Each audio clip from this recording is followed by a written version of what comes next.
Hey everyone, welcome. Today, we're going to jump into a really pivotal moment in modern history, something we're calling the dawn of global leadership. Okay, so to get our bearings, we're talking about a super influential time, the late 20th century in America.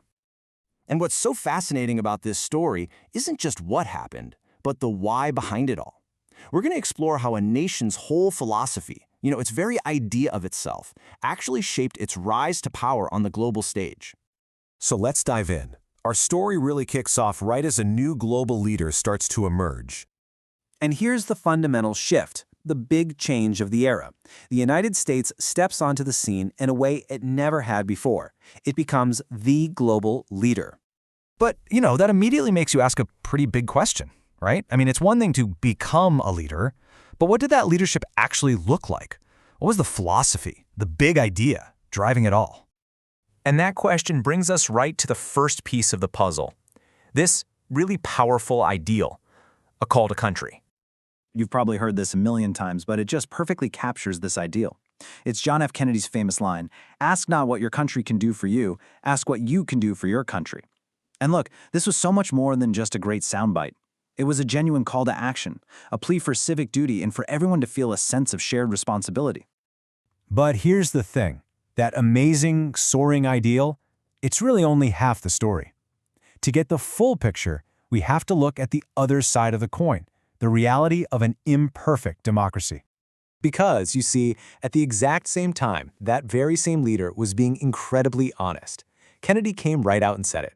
Freedom has many difficulties, and democracy is not perfect. Now, this wasn't him saying they were weak or failing. No, it was actually a sign of some serious self-awareness, a real, honest look at the challenges the nation was facing.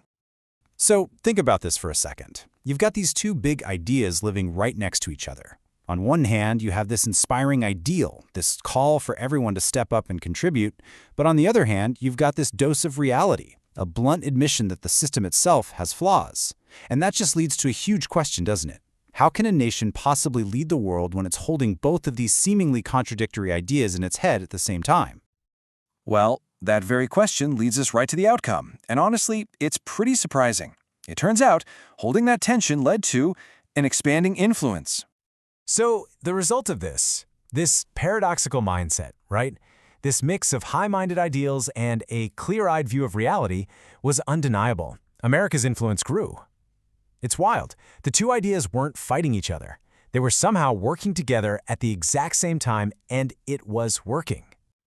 Okay, so let's wrap this up and look at the key takeaways. What we're really seeing here is a unique recipe for leadership. It was this combination of a powerful call to duty mixed with a really honest, almost blunt view of its own flaws. And it was that very combination, that paradox, that happened right as its global influence was taking off.